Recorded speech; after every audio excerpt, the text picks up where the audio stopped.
네, 우리 같이 하나님의 말씀 보도록 하겠습니다. 여호수아 11장 21절에서 23절까지 내용입니다.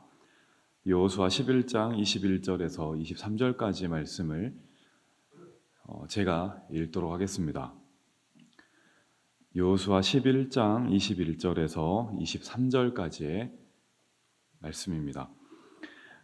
그때에 여호수아가 가서 산지와 헤브론과 드빌과 아납과 유다 온 산지와 이스라엘의 온 산지에서 아낙 사람들을 멸절하고 그가 또 그들의 성읍들을 진멸하여 바쳤으므로 이스라엘 자손의 땅에는 아낙 사람들이 하나도 남지 아니하였고 가사와 가드와 아스도데만 남았더라.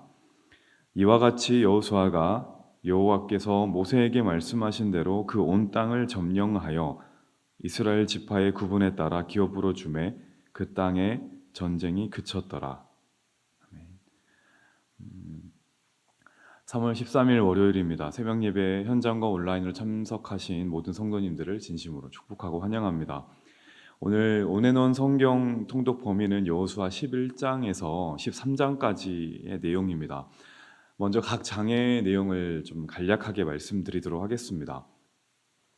여호수아 11장에서는 이스라엘 백성들이 이제 계속해서 가나안을 정복해 나가는 과정을 기술하고 있는데요. 10장에서는 그 여호수아가 가나안 남쪽을 먼저 정벌을 합니다. 여리고와 아이성이 가나안의 허리 지역에 속하는 곳인데 여호수아는 먼저 허리 지역을 공략을 하고 그 다음에 이제 남쪽을 공격한 다음에 이제 하나님께서 말씀하셔서 북쪽을 점령하는 순서로 이제 가나안을 정복해 나갑니다. 12장에서는 그 말씀드린 것처럼 이제 남은 지역이 북쪽이니까요. 북쪽 지역을 이제 그 정복을 하는 것을 쭉 기록해 나가면서 마지막 내용이 나왔는데 이스라엘이 정복한 총 31명의 이제 가나안 왕의 명단을 쭉 이제 기록하고 있습니다. 자, 그리고 13장부터는 여호수아서의 후반부로 볼 수 있습니다. 여호수아서가 총 24장인데 딱 반반입니다. 1장부터 12장까지는 정복 전쟁에 대한 거고 13장부터 마지막 장까지는 땅 분배에 대한 내용입니다. 그러니까 13장부터 이제 이야기가 전개되는 것은 어떻게 땅 분배를 했는지에 대한 설명을 이제 하고 있는 거겠죠.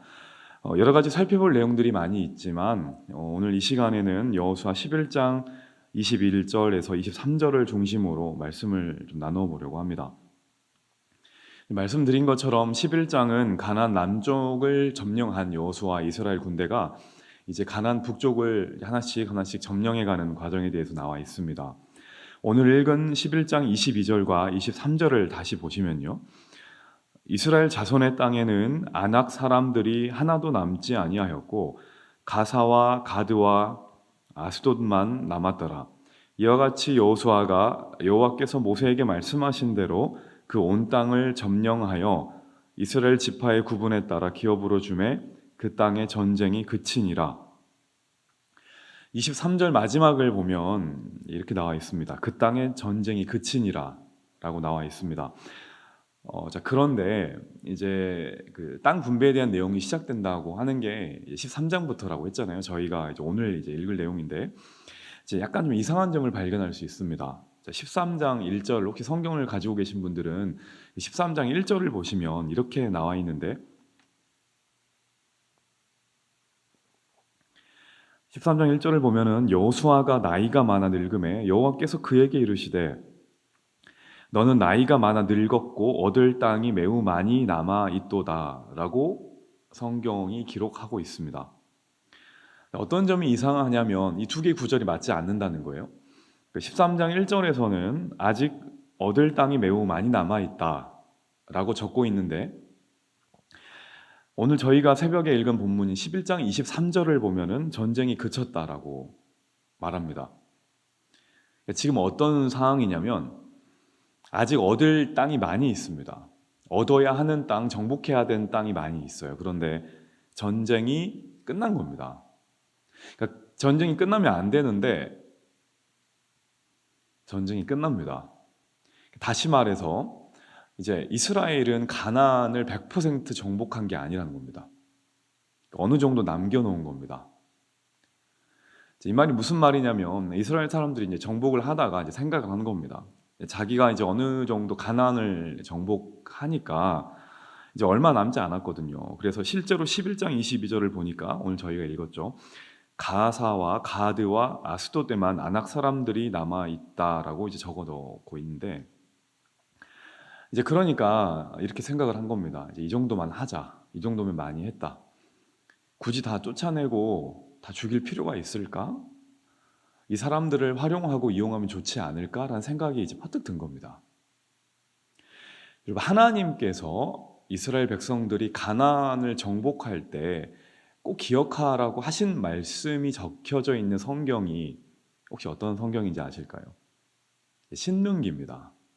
이스라엘 자손들이 가나안 정복할 때 기억하라고 주신 책이 신명기인데, 신명기 7장 1절을 보면 이런 말씀이 기록되어 있어요. 내 하나님 여호와께서 너를 인도하사 내가 가서 차지할 땅으로 들이시고, 가나안 땅이죠. 내 앞에서 여러 민족 헷 족속과 기르가스 족속과 아모리 족속과 가나안 족속과 브리스 족속과 히위 족속과 여부스 족속 곧 너보다 많고 힘이 센 7 족속을 쫓아내실 때에, 지금 상황인 거죠. 그 다음 7장 2절을 보면은 내 하나님 여호와께서 그들을 내게 넘겨 너에게 치게 하시리니 그때에 너는 그들을 진멸할 것이라. 그들과 어떤 언약도 하지 말 것이요 그들을 불쌍히도 여기지 말 것이며 라고 나와 있어요. 지금 하나님께서 신명기 말씀을 통해서 가나안을 정복할 이스라엘 백성들에게 이미 하신 말씀이 이겁니다. 얘들아, 너희들이 가나안 땅에 들어가면 분명히 너희들보다 크고 숫자가 많은 가나안 거민들을 만날 거다. 그들을 반드시 진멸하고 다 쫓아내야 된다. 하나도 남김없이 전부 다 멸절해야 돼 라고 이미 말씀을 하셨습니다. 왜냐면은 이유가 뭐라고 나오냐면, 당시 가나안 땅에 살고 있는 거민들은 100%다 우상 숭배를 하고 있었습니다. 그리고 굉장히 화려한 문명을 가지고 있었어요. 그리고 굉장히 성적으로 타락해 있었습니다. 그 사람들을, 그 문화를 진멸하지 않으면 이스라엘 백성들이 그곳에 들어갔을 때 100% 그들하고 동화가 되기 때문에 그런 겁니다. 출애굽기 말씀을 봐도 가나안 족속의 죄악이 차기까지 하나님께서 기다리신다는 말씀도 있으셨거든요. 그들을 남겨놓고 그들과 같이 살게 되면 죄가 전염이 되는 겁니다. 같이 섞이고 같이 어울리다 보면은 그들이 짓고 있던 죄를 똑같이 이스라엘 백성들이 지을 것 같아서 하나님께서 하나도 남기지 말라고 이야기를 하셨는데, 자, 이스라엘이 어떻게 하냐면 오늘 본문 22절을 보니까 진멸하지 않습니다. 자기들이 이제 생각을 한 거죠. 이 정도면 괜찮다. 아니면 그들이 좋아 보였을 수도 있습니다. 화려한 그들의 문명이 다 제거해버리기 낫었을 수도 있어요. 그래서 어느 지역에 조금 남겨놨다고 그러나요? 가사와 가드와 아스돗에만 조금 남겨놓았다라고 오늘 성경이 기록하고 있어요.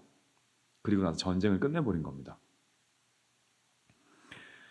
이스라엘은 하나님의 말씀에 순종하긴 했습니다. 가나안 땅에 들어갔고 가나안 거민들을 물리쳤어요. 문제가 있습니다. 하나님 말씀에 순종하기를 했는데 온전히 순종하지는 않았다는 겁니다. 퍼센테이지로 말하면 뭐 정확한 퍼센테이지인지는 모르겠지만 한 95, 97% 정도 순종한 겁니다. 대부분 했다라고 생각을 하고 3%, 5% 정도 남겨놓은 겁니다. 여러분, 이게 화근이 된 겁니다. 저희들이 많이 다 알고 있죠. 실제로 이스라엘 역사를 우리가 살펴보면 가사와 가드와 아스돗 이런 지명은 많이 들어보지 않으셨습니까? 가사에서 누가 나온지 아세요? 삼손을 넘어뜨린 들릴라가 나온 지역입니다. 여기 가사입니다. 가드는 누구의 고향인가요? 맞습니다. 골리앗의 고향입니다. 이스라엘을 모욕하고 초대왕 사울을 괴롭히고, 물론 다윗이 물리치긴 했지만 수많은 이스라엘을 곤경에 빠뜨린, 나중에 다윗도 굉장히 고생을 하죠. 거인 골리앗이 일어난 지역이 바로 가드 지역입니다. 아스돗은 어떤 것이 있었던 곳이냐면 다곤 신상이 있었던 곳입니다. 하나님의 임재의 상징이었던 법궤를 빼앗겨 안치된 곳이 어디였냐면 바로 아스도드였습니다. 어떻습니까?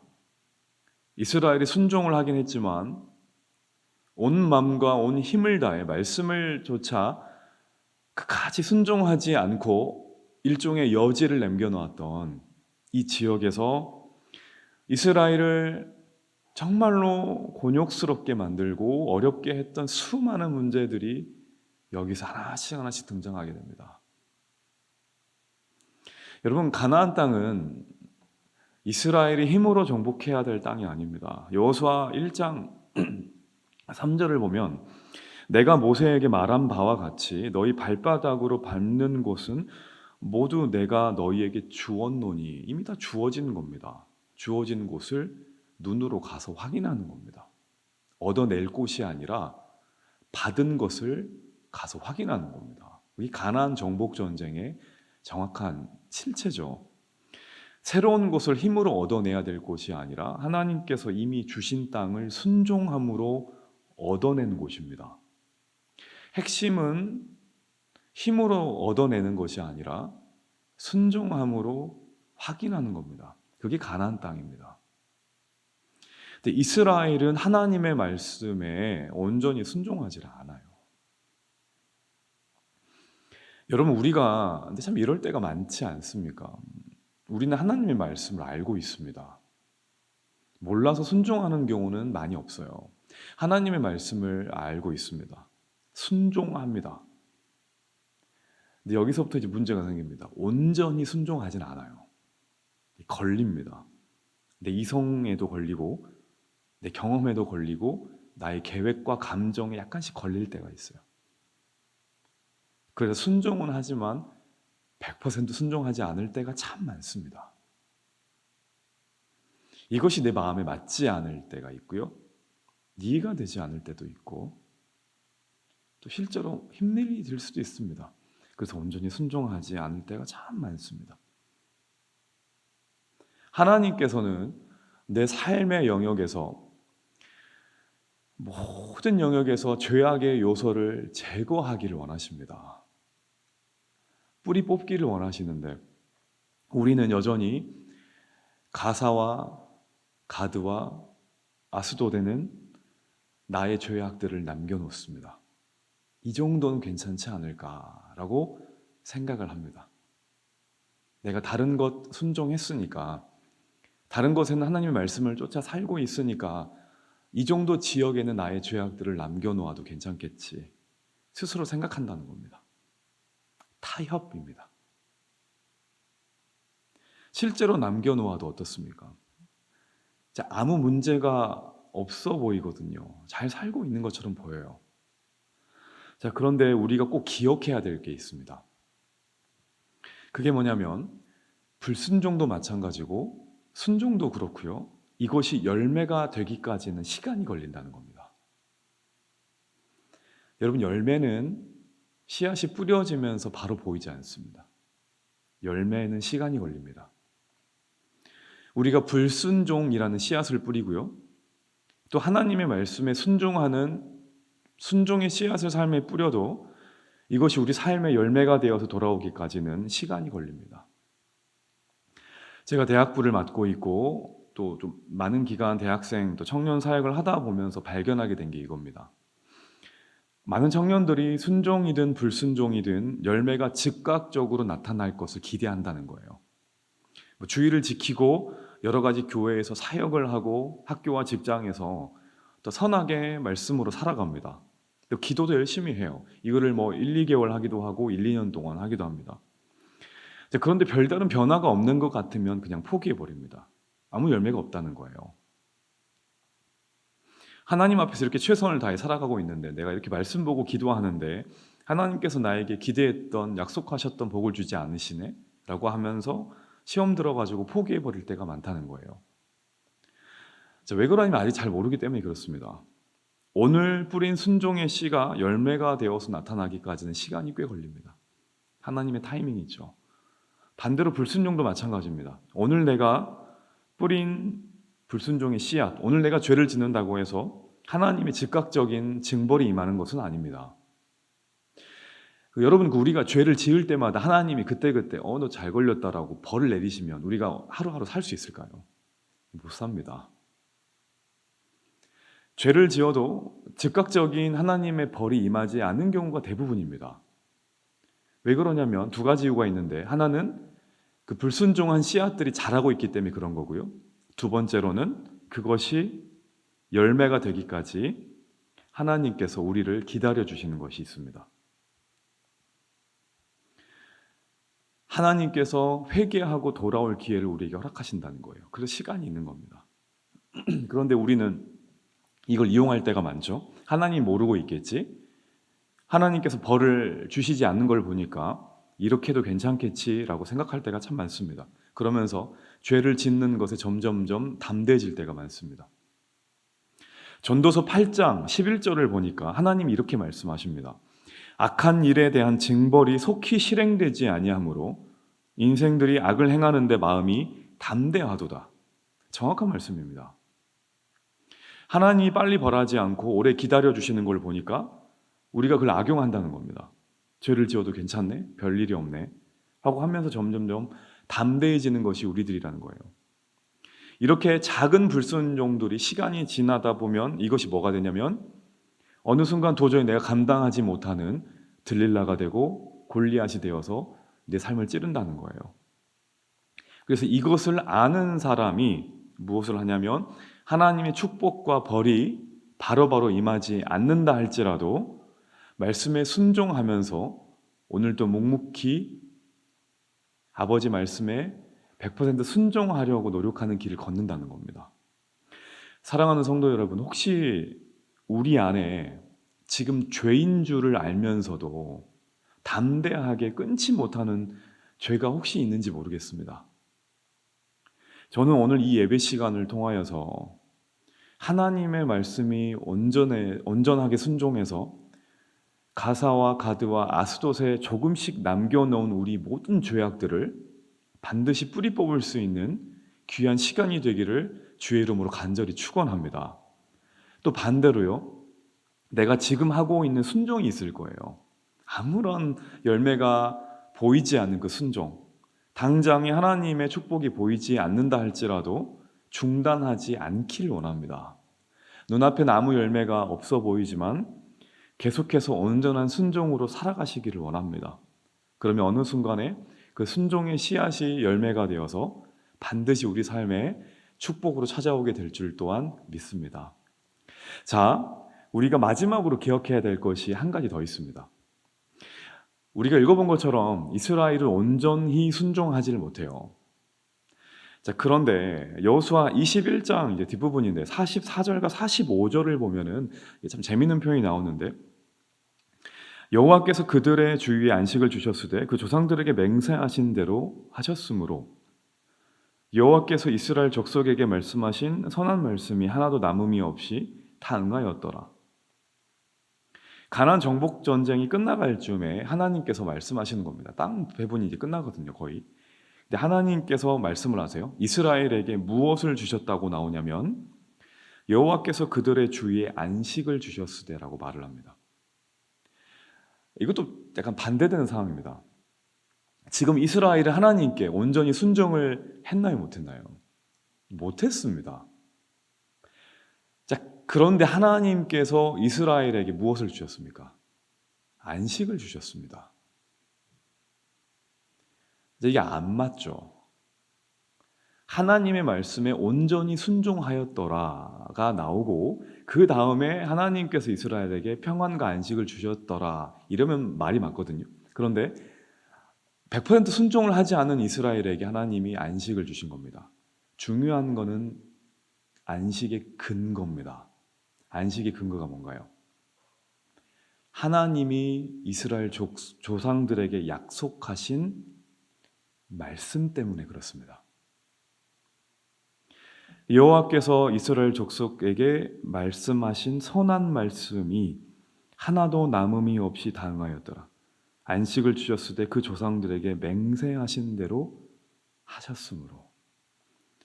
여러분, 이것이 얼마나 큰 소망이 되는지 모릅니다. 지금은 너희가 하나님께 온전히 순종하지 못하고 있지만 너희들의 육신의 연약함 때문에, 인간의 감정들 때문에, 나약함 때문에 너희들이 하나님의 말씀, 내가 너희에게 한 말씀을 100% 순종하지 못하지만 나는 너희들에게 평안과 안식을 주겠다. 너희들이 잘해서가 아니라 무엇 때문에요? 너희들의 조상들과 내가 한 약속 때문에. 하나님이 반드시 너희를 축복하고 이끌어 가시겠다라고 말씀하신 나의 말씀 때문에, 나의 언약 때문에 택한 백성들에게 안식을 주신다는 겁니다. 여러분, 이것이 우리의 소망입니다. 우리가 아무리 노력을 해도 우리는 말씀에 100% 온전히 순종할 수 없습니다. 아무리 몸부림을 쳐도 우린 연약합니다. 순종이 이루어질 수가 없어요.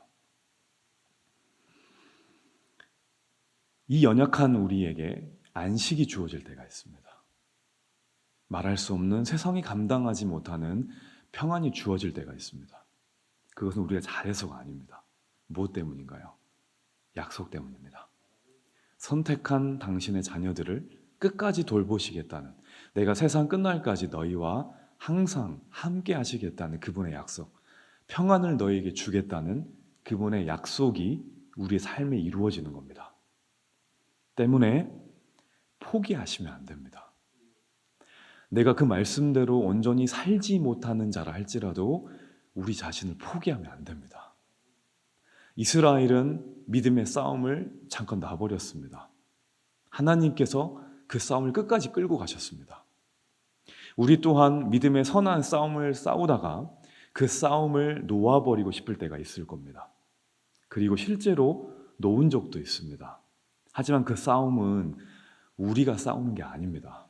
우리가 이 땅을 살아나가면서 주님 나라 가는 그날까지 싸워야 될 이 싸움은 우리의 몫이 아닙니다. 하나님께서 하실 싸움입니다. 우리의 싸움은 우리의 연약함에도 불구하고 그분이 약속하신 바를 반드시 이루신다는 그것을 믿는 싸움입니다. 우리는 이 하나님의 일하심을 믿고 있습니까? 내가 잘해서가 아니라, 내가 말씀에 온전히 순종해서가 아니라 그분이 나의 인생을 책임지시고 오늘 내가 넘어져도 그분이 말씀하신 대로 우리 삶을 끝까지 이끌어 가신다는 것을 믿느냐는 이야기예요. 우리가 아직 죄인 되었을 때에 하나님께서는 자기 아들을 죽이심으로 우리에 대한 자기 사랑을 확증했다고 나왔습니다. 이것보다 더한 증거는 없습니다. 오늘 우리의 연약함에도 불구하고 하나님께서는 반드시 일하십니다.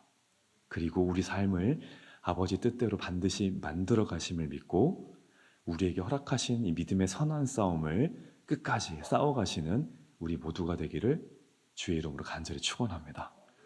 네, 3월 14일 새벽 예배를 하나님께 드리도록 하겠습니다. 오늘 함께 우리가 볼 말씀은요, 여호수아 14장 6절에서 12절까지만 보도록 하겠습니다. 여호수아 14장 6절에서 12절까지의 말씀입니다.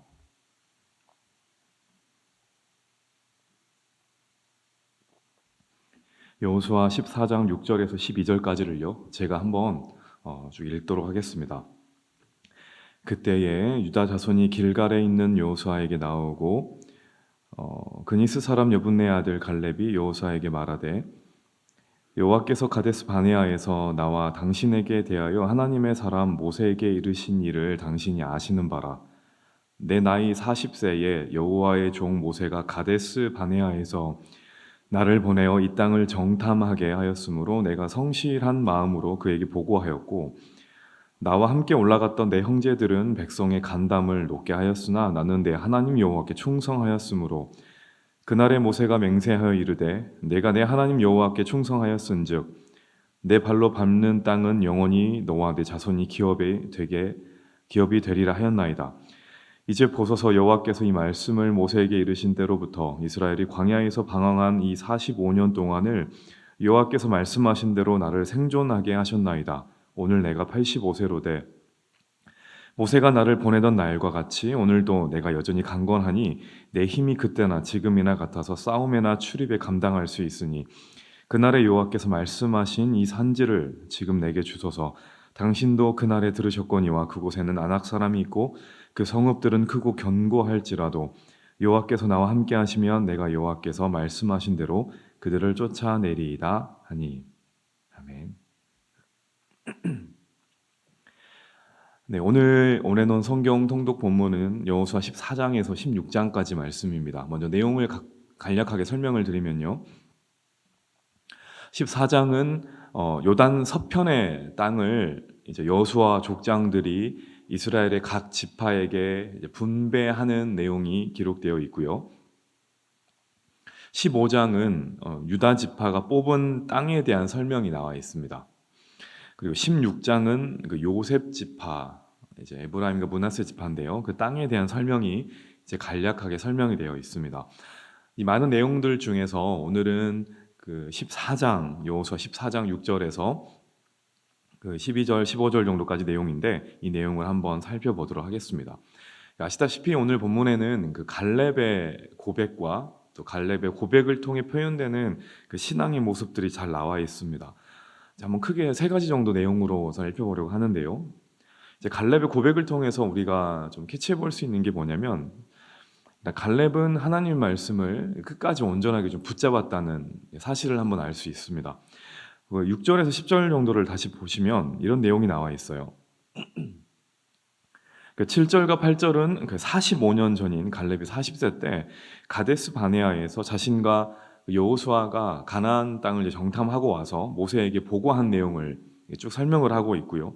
그리고 9절과 10절에는 모세가 하나님께서 하신 말씀대로 이제 맹세하고 자신에게 한 말, 내가 내 하나님 여호와께 충성하였은즉 내 발로 밟는 땅은 영원히 너와 내 자손의 기업이 되리라.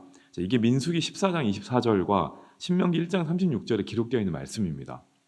이 말씀을 기억한 거죠. 그 갈렙이 이 말씀을 부여잡고 이스라엘이 방황한 45년 동안에 자기는 이 말씀을 한시도 잊지 않았다라는 참 그 담대한 고백을 합니다. 이 말씀을 정리하면 뭐냐면, 일단 갈렙은 이 말씀, 모세를 통해 자기에게 주신 이 말씀을 45년 동안 기억하고 있었다는 겁니다. 붙잡고 있었다는 겁니다. 이스라엘이 광야를 이제 40여 년간, 45년간 지나가면서 참 많은 어려움을 만납니다. 광야 생활은 평안하지 않았습니다.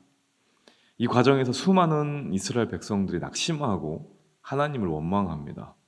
환경을 보기 때문에 그랬겠죠.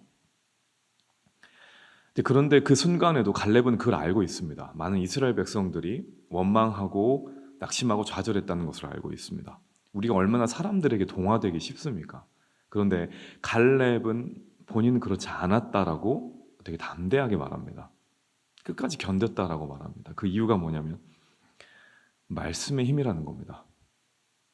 모세를 통해서 주신 하나님의 말씀이 자기를 이 45년의 기간 동안에 견딜 수 있게 했다라는 고백을 지금 하는 겁니다.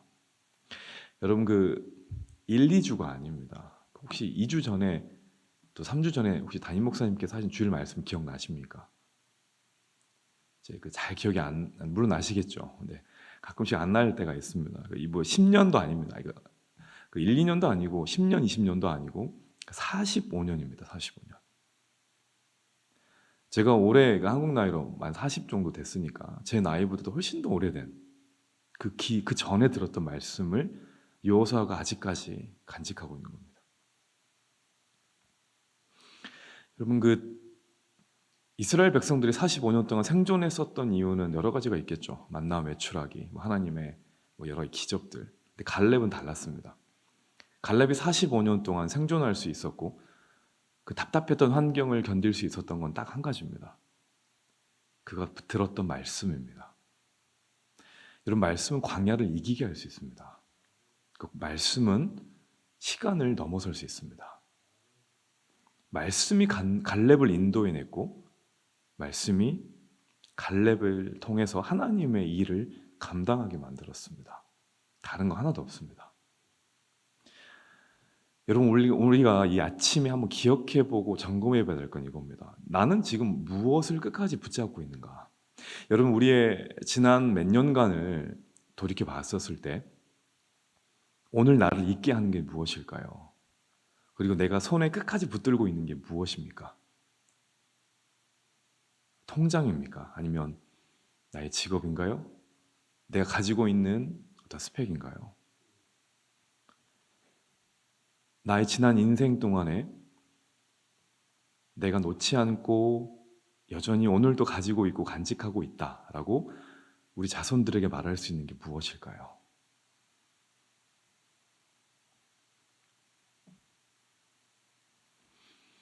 어떤 환경 속에서도 어떤 시련과 고난을 만나도 끝까지 하나님의 말씀을 붙들고 있을 때 우리가 그 말씀을 붙들지만 다 아시죠?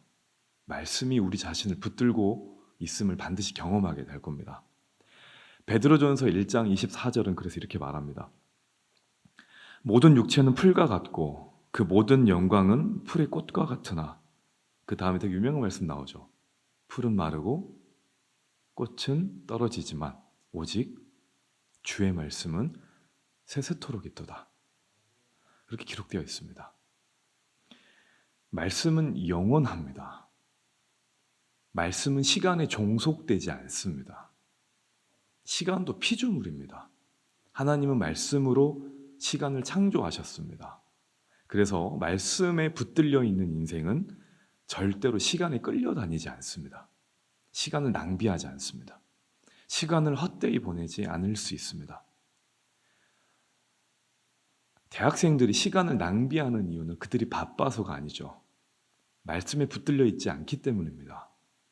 그 시간에 끌려다니는 겁니다. 부모님들 입장에서 보셨을 때는 얘네들이 너무 바쁘게 움직이지만 정작 보면은 시간에 끌려다니는 걸 볼 수 있지 않으신가요? 갈렙이 45년의 시간을 하루처럼 살아올 수 있었던 것도 85세의 나이가 결코 그에게 장애가 되지 않고 어려움이 되지 않을 수 있었던 이유는 오직 한 가지입니다. 말씀이기 때문에 그렇습니다. 40세 때 그를 붙들었던 말씀, 85세 때 그를 붙들었던 말씀은 변하지 않았습니다. 그래서 그가 한결같을 수 있는 겁니다. 여러분, 나이를 떠나서요, 말씀은 시간을 넘어서 반드시 하나님의 계획을 성취하게 만듭니다. 우리가 살아있는 이유가 그 기초 위에 있는 겁니다. 우리가 아무리 불순종하고 우리가 아무리 넘어져도 하나님의 말씀의 능력은 우리를 반드시 끌고 가십니다. 우리를 포기하지 않고 우리를 붙들고 갑니다. 그래서 하나님의 언약에, 하나님의 말씀에 붙들린 사람은 그분의 성실하심과 그분의 온전하심, 그분의 열심을 매일매일 경험하게 됩니다. 여호와의 신실하심이, 여호와의 긍휼하심이 아침마다 새롭다고 했습니다. 그것이 바로 하나님의 말씀에 기초한 삶입니다. 그리고 이것이 우리가 오늘 하루를 살아가는 유일한 이유가 되어야 합니다. 사랑하는 성도 여러분, 부탁드립니다. 다른 것 붙잡지 말고요, 끝까지 말씀을 붙잡을 수 있기를 간절히 부탁드립니다. 나를 살아있게 했던 말씀, 내가 주님께 돌아오게 했던 말씀, 우리 가정을 붙들어 주었던 말씀, 내가 힘들었던 사회생활, 회사생활을 견딜 수 있게 했던 그 말씀을 45년 지난 오늘에도 여전히 우리가 고백할 수 있고 그 고백이 여전히 나를 끌고 갈 수 있다라고 말할 수 있는 우리 모두가 되기를 간절히 축원합니다. 두 번째 내용이요, 이제 갈렙이 이제 하나님만을 의지했는데, 이 구체적인 내용을 좀 보면은요, 이제 11절에 이런 내용이 있습니다. 모세가 나를 보내던 날과 같이 오늘도 내가 여전히 강건하니 내 힘이 그때나 지금이나 같아서 싸움이나 출입에 감당할 수 있으니라고 말합니다. 여러분, 그 갈렙의 나이가 85세입니다. 그 모세가 갈렙을 보냈던 때의 나이는 40세입니다. 여러분, 그 40세 때의 그 힘과 85세 때 힘이 똑같을 수 있을까요? 전 30살 때만 해도 다르던데요. 10년 전만 해도 30살 때 저랑 40대 때 저랑 확 다르던데, 신체적으로는 불가능합니다. 어떻게 같아요? 40세 때 모세와 85세 때 모세의 힘은 같지 않습니다. 이 말이 무슨 말이냐면, 여전히 강건하니라는 말, 11절에 나오는 강건하다라는 말을 원어로 히브리어로 보면 하자크라는 건데, 이 말은 붙잡다, 달라붙다라는 말이에요. 그러니까 이 말입니다. 지금 여호수 아까 갈렙이 하는 말이 내가 오늘도 여전히 강건하다 이 말은 단순히 내가 여전히 힘이 세다라는 그 육체적 물리적인 힘을 의미하는 게 아닙니다. 내가 여전히 강건하니라는 말은 나는 여전히 오늘도 변함없이 하나님께 붙들려 있다는 말입니다. 이 말이 내가 여전히 강건하니라는 진짜 의미입니다. 사람은 신체적인 힘으로 사는 게 아닙니다. 하나님께 붙들려서 사는 겁니다. 그 사람이 강건한 사람입니다. 이것이 현실적인 신앙의 모습으로 어떻게 표현되냐면 기도를 의미합니다. 갈렙이 그때나 지금이나 여전히 강건하다는 말, 그리고 갈렙이 그때나 지금이나 여전히 한결같다는 말은, 하나님께 붙들려 있었다는 말은 자기가 받은 말씀을 기억하면서 40세 때 기도했던 내용과 기도했던 하나님과 45년 후에 기도했던 하나님이 여전히 같다는 말입니다. 그의 기도가 광야 생활을 겪어 나가면서 45년 동안 한결같았다는 겁니다. 그렇기 때문에 강건한 겁니다. 민수기 14장 24절을 보면 하나님께서 갈렙을 이렇게 평가하십니다. 그러나 내 종 갈렙은 마음이 그들과 달라서 나를 온전히 따랐은즉 그가 갔던 그 땅으로 내가 그를 인도하여 드리리니 그의 자손이 그 땅을 차지하리라. 한결같았대요. 그 마음이. 구약 성경을 보면 다니엘이라는 인물이 나와요. 다니엘은 바벨론의 포로로 끌려갑니다. 그리고 70년간을 거기 계속 총리로 이제 맡겨진 사명을 감당하게 되죠. 다리오 왕 때 다니엘을 시기 질투하던 신하들이 이제 왕의 저서를 이용해서 다니엘 사자굴로 보냅니다. 여러분 이때 다니엘의 나이를 아실까요? 제가 성경을 쳐다보다가 주석들을 보고 하다가 참 재미있는 사실을 발견했습니다. 이때 다니엘의 나이가 약 85세입니다. 갈렙의 나이랑 똑같습니다. 성경학자들은 다니엘이 사자굴에 던져졌을 때 나이를 85세로 추정합니다. 바벨론의 포로로 끌려갔던 다니엘이 85세가 될 때까지 잊지 않고 했던 것이 있습니다. 그것이 다니엘서 6장 10절에 나옵니다. 다니엘의 이 조서에 왕의 도장이 찍힌 것을 알고도 자기 집에 돌아가서 윗방에 올라가 예루살렘으로 향한 창문을 열고 전에 하던 대로 3번씩 무릎을 꿇고 기도하며 그의 하나님께 감사하였더라. 다니엘이 포로로 끌려가서 85세 때까지 놓지 않았던 것 다른 거 아닙니다. 기도입니다. 그의 노년 때까지 환경에 영향 없이 그는 항상 하나님께 무릎을 꿇었습니다. 그 기도가 85세의 다니엘을 강건하게 만들었습니다. 마찬가지로 그 기도가 갈렙을 여전히 강건하게 만들었습니다. 여러분 히브리 사람들에게 청년이라는 개념은 생물학적 개념이 아닙니다. 그들이 의미하는 청년은 나이가 많고 적고를 말하지 않습니다. 부름을 받고 택함을 받아서 사명과 소명이 있는 자를 히브리 사람들은 청년이라고 일컫습니다. 따라서 갈렙은 전형적인 청년입니다. 갈렙은 하나님께서 그에게 주신 말씀을 기억하고 있었고 말씀 받은 그때부터 85세가 됐던 지금까지 여전히 기도로 하나님께 매여 있었습니다. 그래서 85세가 되었어도 전혀 주저함 없이 두려움 없이 헤브론 땅을 차지할 수 있었던 겁니다. 여러분 나이가 중요한 게 아닙니다. 나이는 아무 의미가 없습니다. 중요한 게 뭐냐면 이 붙들림입니다. 내가 여전히 강건하니 라는 말을 어제나 오늘이나 10년 뒤나 20년 뒤나 우리가 여전히 할 수 있을까요? 나이가 젊든 나이가 많든 기도는요 우리를 여전히 강건하게 만들 수 있다는 사실을 반드시 기억할 수 있기를 부탁드립니다.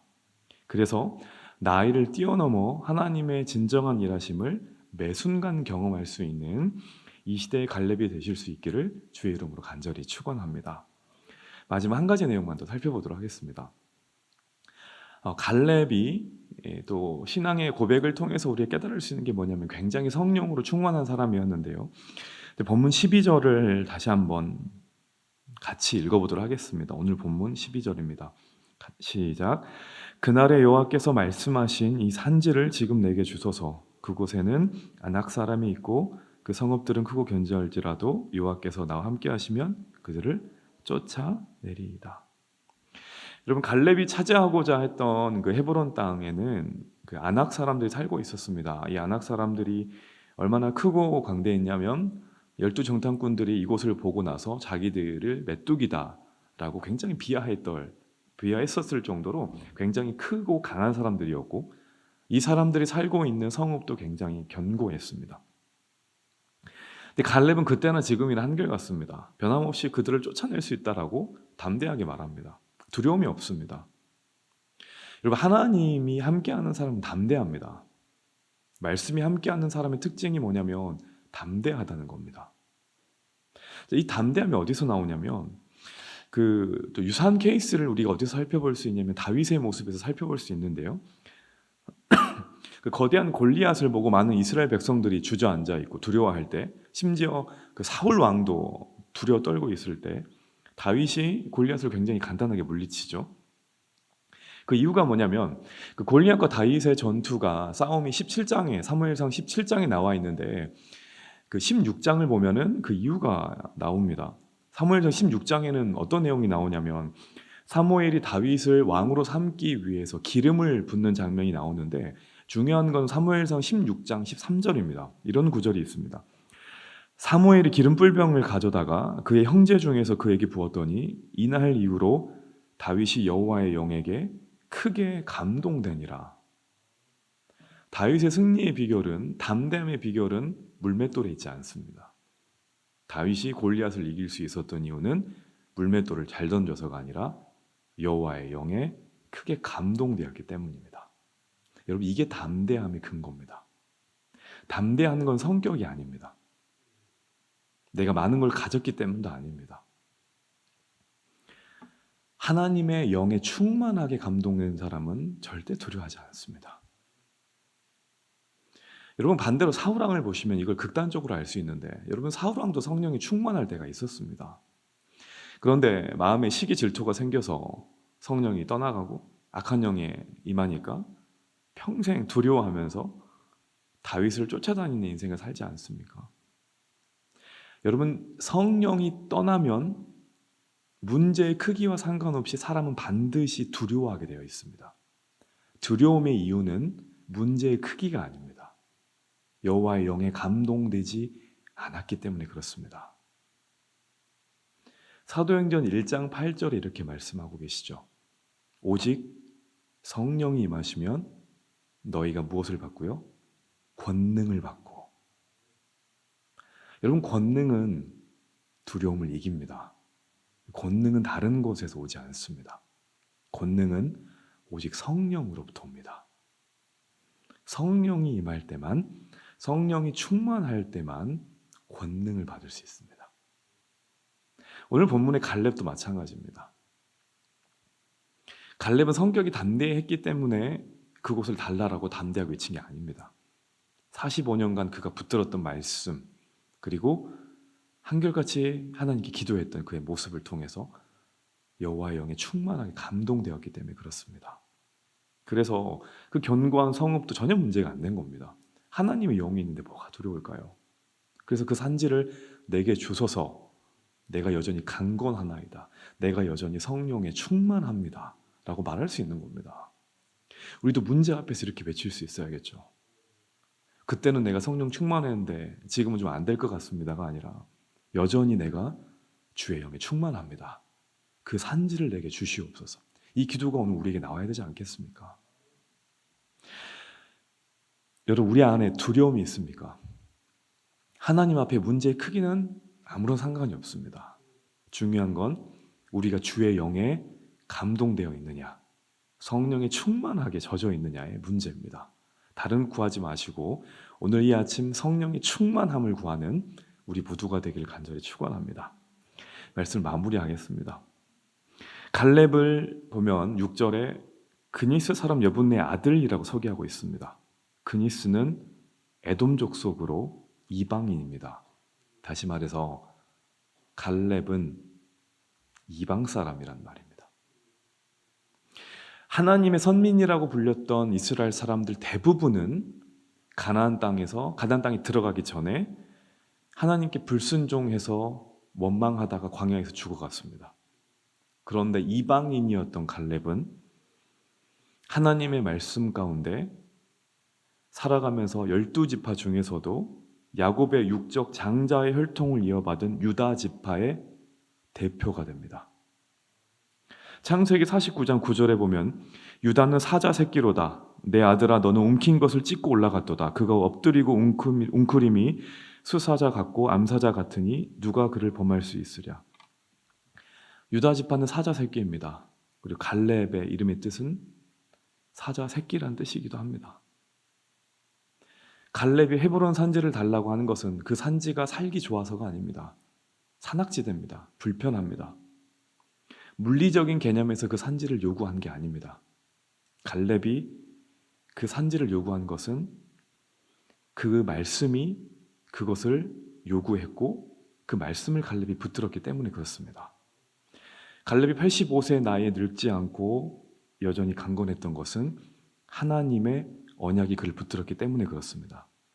여러분, 하나님의 언약이 우리를 붙들기 시작하면 절대 늙지 않습니다. 나이가 중요한 게 아닙니다. 우리 마찬가지입니다. 예수 그리스도의 소망에 붙들린 인생은 절대 늙지 않습니다. 이것이 갈렙의 고백을 통해서 오늘 아침 우리가 깨달을 수 있는 중요한 인생의 화두입니다. 예수님을 붙잡고 그 소망에 이끌려 살아가면서 내가 20대나 30대나 40대나 60대나 70대나 여전히 한결같이 여전히 강건합니다라고 말할 수 있는 이 시대 주의 자녀들이 되기를 간절히 축원합니다. 네, 3월 15일 수요일 새벽 예배를 온라인으로 현장으로 참석한 모든 분들을 진심으로 축복하고 환영합니다. 오늘 함께 보실 하나님의 말씀은요, 여호수아 17장입니다. 여호수아 17장 14절에서 18절까지의 말씀을 함께 보도록 하겠습니다.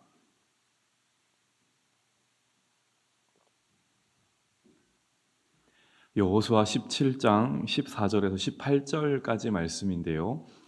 이 말씀을 제가 한번 쭉 읽도록 하겠습니다.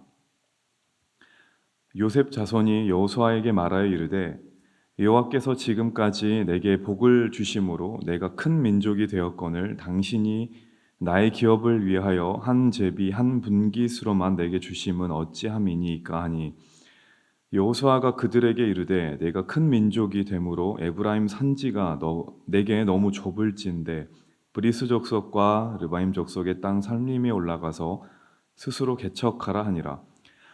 요셉이 이르되 그 산지는 우리에게 넉넉하지도 못하고 골짜기 땅에 거주하는 모든 가나안 족속에게는 베스안과 그 마을들에 거주하는 자이든지 이스라엘 골짜기에 거주하는 자이든지 다 철병거가 있나이다 하니 여호수아가 다시 요셉의 족속 곧 에브라임과 므낫세에게 말하 이르되 너는 큰 민족이요 큰 권능이 있은즉 한 분깃만 가질 것이 아니라 그 산지도 내 것이 되리니 비록 살림이라도 내가 개척하라 끝까지 내 것이 되리라. 가나안 족속이 비록 철병거를 가졌고 강할지라도 내가 능히 그를 쫓아내리라 하였더라. 아멘.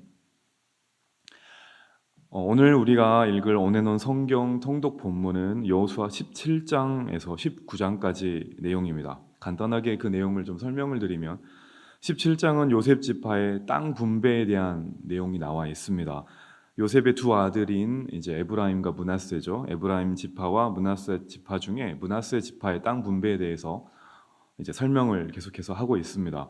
그리고 이어지는 18장에서는 이스라엘이 모여서 실로라는 곳에 모여가지고 회막을 세우는 장면이 나옵니다.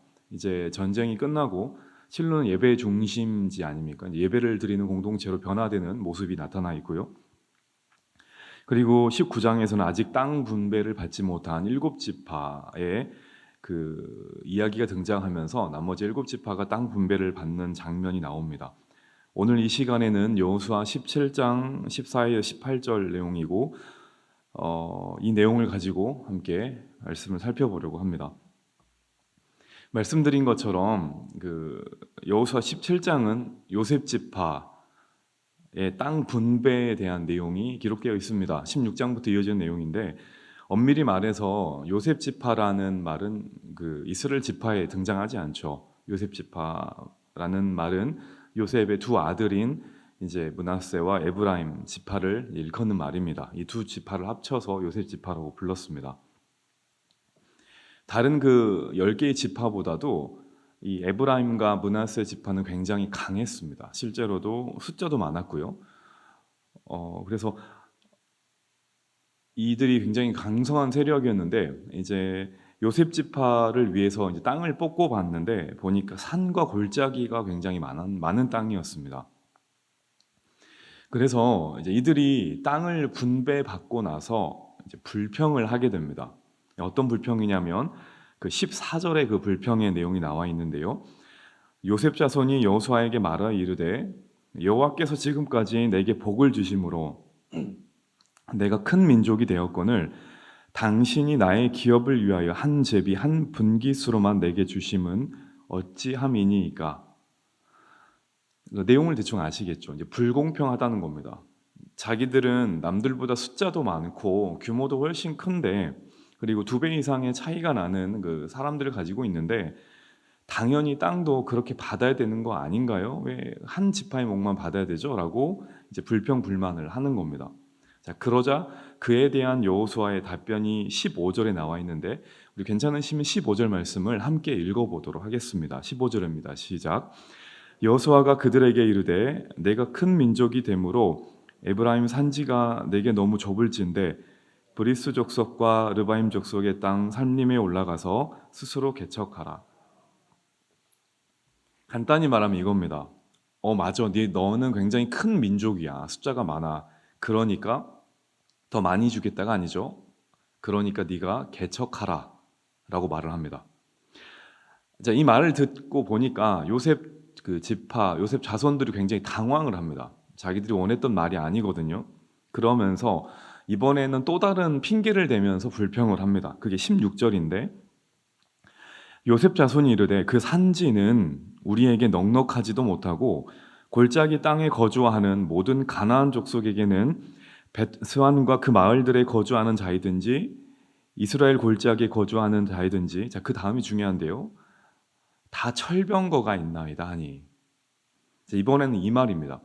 거기는 땅도 좁습니다. 게다가 산도 많고 골짜기도 많은데 중요한 거는 거기에 있는 사람들은 모두 다 철병거를 가지고 있어요라고 말합니다. 자, 이에 대해서 다시 이제 여호수아가 답변을 하는데 말이 똑같습니다. 18절 보시면 그 산지도 내 것이 되리니 비록 삼림이라도 내가 개척하라. 그 끝까지 내 것이 되리라.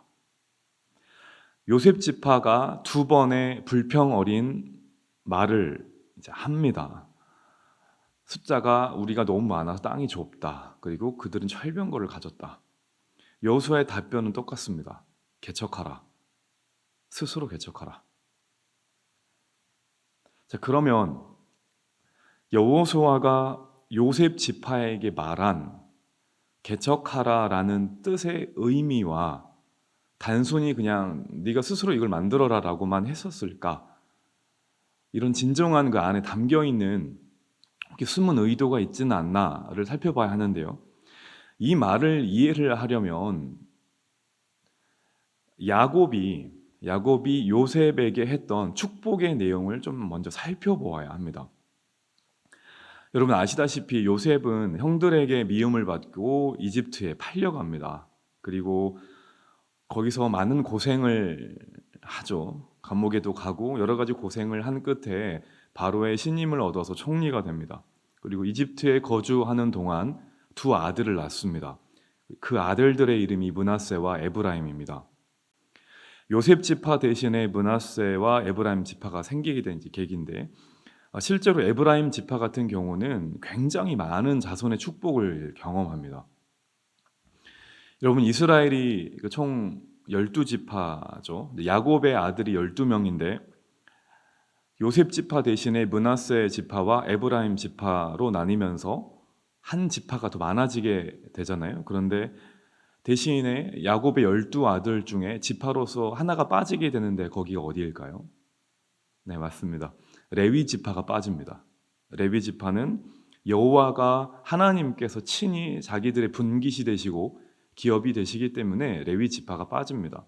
그래서 요셉 지파가 에브라임, 므낫세 지파로 나뉘게 되고 레위 지파가 빠지게 되면서 총 12지파가 되게 됩니다. 이것을 요셉의 입장에서 한번 생각해 보면은요, 야곱의 아들들이 지파를 하나씩 맡았는데 자기의 아들들이 형들과 똑같이 지파를 하나씩 맡게 되었다는 말이에요. 그러면은 자기 아들 둘의 서열이 자기 형들과 동등하게 되는 겁니다. 지파의 수장들이 되었으니까, 지파 시작이 되었으니까. 그 말을 또 다른 의미로 해석을 해보면 야곱의 입장에서 요셉과 같은 위치에 놓이게 된다는 거예요. 지파적인 면으로 봤었을 때는. 요셉이 한 지파를 맡는 게 아니라 또 다른 지파를 만들게 된 시조가 된다는 얘기가 되는 겁니다. 창세기 49장에 보면은 야곱이 자신의 아들들을 축복하는 내용이 쭉 기록되어 있습니다. 그 중에 26절을 보면은 야곱이 요셉을 축복하는 내용 중에 한 부분이 있는데 제가 여기를 한번 읽어보겠습니다. 내 아버지의 축복이, 내 아버지란 말은 지금 야곱이 자신의 아버지를 말하는 겁니다. 그러니까 아브라함, 이삭 이런 사람들을 말하는 겁니다. 내 아버지의 축복이 내 선조의 축복보다 나아서 영원한 산이 한없음과 같이 이 축복이 요셉의 머리로 돌아오며 그 형제 중 뛰어난 자의 정수리로 돌아오리로다.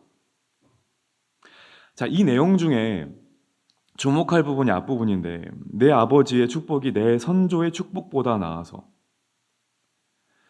이 말을 다시 설명을 드리면 지금 야곱이 하는 말이 이겁니다. 요셉을 축복하면서 지금 요셉아, 너의 아버지인 내가 너에게 주는 축복이 내 선조의 축복보다 더 낫다. 다시 말해서 내가 아버지 이삭과 할아버지 아브라함에게 받은 축복보다 내가 지금 너에게 주는 축복이 더 낫다라고 말하는 겁니다. 그러면서 요셉을 축복해요. 내가 이 받은 축복, 나의 선조들이었던 이삭과 아브라함이 나에게 준 축복보다 훨씬 더 뛰어난 축복을 내가 가지고 있는데 내가 그 축복을 너에게 지금 해줄게. 지금 이 말인데요. 이게 좀 잘 이해가 되지 않습니다. 왜냐하면 과연 우리가 쉽게 설명을 할 때 야곱이 이삭이 받았던 축복과 아브라함이 하나님께 받았던 축복보다 훨씬 더 많은 축복을 받았다고 자신 있게 말할 수 있을까라는 점이에요. 그렇지가 않거든요. 그럼 실제로 우리가 알고 있는 야곱의 인생을 보면 그렇게 평탄하지 않습니다. 형과의 문제로 젊은 시절을 다 보내고요. 도망가서 이제 외삼촌 라반의 집에서 오랜 기간 머물지 않습니까? 그리고 또 그 양보하기 싫어가지고 하나님과 씨름하죠. 평생 이제 저른발이가 됩니다. 그걸로 끝나는 게 아니라 자녀들이 굉장히 문제를 많이 일으키죠. 뭐 하나씩 다 말할 수는 없지만 자녀들과의 문제로 평생 동안 고민을 하게 됩니다. 심지어 자기가 가장 아꼈던 요셉은 평생 못 만날 뻔하다가 마지막에 극적으로 만나게 되잖아요. 일평생 바람 잘 일 없었던 인생이 누구의 인생이냐면 야곱의 인생입니다. 야곱이 이것을 모를 리가 없어요. 요셉도 알아요. 그런데도 야곱은 요셉에게 자기가 축복을 해주면서 내가 너에게 주는 축복이 아브라함이 이삭이 자기에게 주었던 축복보다 낫다라고 말하고 있는 거예요. 여러분, 야곱이 말하는 이 축복의 정체, 이 실체는 물질의 복을 말하는 게 아닙니다. 인생이 잘 되고 평탄하게 되는 축복을 말하는 게 아닙니다. 아무 문제 없이 너무나 행복하고 즐겁게 살아가는 축복을 말하는 게 아닙니다. 야곱이 험난한 세월을 보내면서 자기의 평생 동안에 경험했던 하나님의 복, 그 진짜 복이 무엇이냐면 바로 하나님만을 깊이 경험한 복을 말합니다. 야곱은 자신 있게 말할 수 있는 겁니다. 내 선조 이삭과 아브라함이 정말로 많은 물질의 축복을 받고 평탄한 삶을 살았다. 나는 그들을 따라갈 수 없다. 다만 너도 알다시피 내 인생은 너무나 험난했다. 많이 방황을 했다. 내 선조들 중에 나만큼 하나님을 간절히 찾아본 사람은 없을 거다. 그리고 삶의 모든 순간에, 절망의 순간에서 나만큼 깊게 하나님을 만난 사람은 없을 거야. 지금 이 말인 겁니다. 젊은 시절 야곱은 자신의 방황과 고민과 어려움이 축복인 줄 몰랐습니다. 그저 악착같이 붙들고 살아야 된다는 것이 축복인 줄 알았습니다. 남들보다 더 많이 가져야 했고 형에게 뒤처지지 않기 위해서, 남들에게 무시당하지 않기 위해서 무조건 끌어모으고 뺏기지 않아야 한다는 그 집념으로 살았습니다. 가족에는 평안이 무조건 있어야 되고 자녀들이 자기의 통제를 받아야 된다고 생각했던 사람이 바로 야곱입니다. 하나님은 야곱이 손에 붙들고 있는 모든 것을 하나씩 하나씩 빼셨습니다. 그리고 나중에 나이가 먹어서 자신의 아들들을 축복하게 되는 시점에 자신의 인생을 돌이켜보니까 진짜 축복이 무엇인지를 깨닫게 된 겁니다. 자기가 가장 사랑했던 요셉에게 자기가 진정으로 주어야 될 축복이 무엇인지를 그때서야 알게 된 겁니다. 진짜 축복은 재물을 모으는 게 아닙니다. 진짜 축복은 내 뜻대로 내 인생이 흘러가는 게 아닙니다. 무엇을 축복이라고 이야기합니까? 하나님을 경험하는 겁니다. 내 삶의 하루하루 짧은 순간에 남들이 알지 못하는 진짜 하나님을 내가 만났나? 하나님 자체가 축복인 것을 깨닫는 것. 이것이 우리가 받을 수 있는 최고의 축복입니다. 이것을 야곱이 깨달은 겁니다. 야곱이 이 축복을 자신의 아들인 요셉에게 그대로 준다는 것은 자신의 이 고백을 요셉이 하기를 원한다는 뜻입니다. 실제로 이 축복이 요셉에게 있었습니다. 어린 나이에 이집트의 종으로 팔려갑니다. 그리고 억울하게 누명을 쓰고 감옥에 갇힙니다. 고난을 겪는 모든 과정 가운데 성경은 분명하게 요셉의 인생을 이렇게 설명합니다. 창세기 39장 3절을 보시면 그의 주인이 여호와께서 그와 함께 하심을 보며 또 여호와께서 그의 범사에 형통하게 하심을 보았더라. 보디발의 집에 종으로 팔려간 현 상황에서 하나님은 분명하게 말씀하십니다. 요셉은 지금 고난 중에 있는 게 아니라 형통한 중이다라고 말합니다. 이유가 뭔가요? 하나님께서 함께 하시기 때문에. 어렵고 힘든 상황 속에서도 하나님이 함께 하시기 때문에 모든 것을 넉넉하게 이길 수 있는 축복, 그리고 그 가운데 하나님의 일하심을 경험하면서 가지지 못했지만, 넉넉하지 못하지만 많은 사람들을 부하게 만들 수 있고 죽어가는 자를 살릴 수 있는 그 축복, 이것이 하나님이 요셉에게 주신 축복입니다. 오늘 본문에서 여호수아가 요셉 지파들에게 한 말은 바로 이 내용입니다. 너희들도 알고 있지 않냐? 너희들 조상인 요셉이 야곱에게 어떤 축복을 받았는지 누구보다 너희들이 잘 알고 있지 않느냐? 그걸 알고 있는데 왜 너희들은 불평하느냐 이 말입니다. 불평하지 말고 너희들이 받은 약속이 있기 때문에, 축복이 있기 때문에 그래도 너희들이 개척해라 이 말입니다. 여기서 말하는 개척하다라는 말은 단순히 오늘 우리가 알고 있는 그런 개척만을 의미하는 것이 아닙니다. 원어로 봤을 때 이 개척하다의 원래적인 의미는 창조하다라는 말에서 파생된 단어입니다. 다시 말해서 여호수아의 말을 다시 정리하면 이런 뜻이에요. 맞다. 너희들이 지금 분배받은 땅은 굉장히 좁고 협착하다. 너희들은 숫자가 많은데 굉장히 작을 거야. 그리고 다른 지역에 비해서 산도 많고 골짜기도 많아. 심지어 그 골짜기와 산 안에는 가나안 족속이 철병거를 가지고 있다.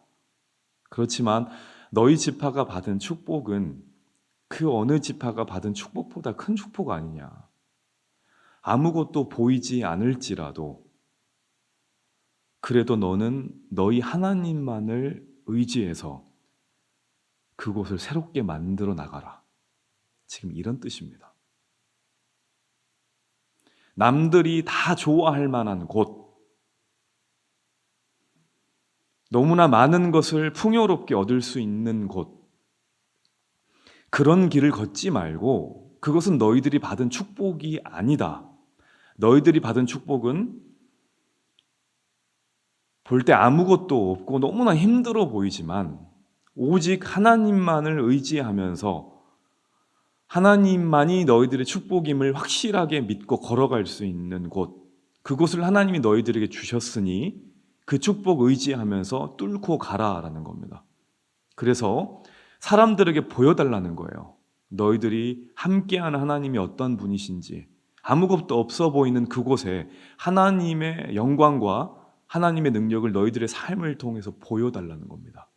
또 다른 의미의 창조를 보여달라는 거예요. 사랑하는 여러분, 이 말은요, 수천 년 전에 여호수아가 요셉 지파에게만 한 말이 아닙니다. 바로 이 시대를 살아가는 우리에게도 동일하게 적용되는 말씀이에요. 여러분, 우리가 누군가요? 하나님의 자녀입니다.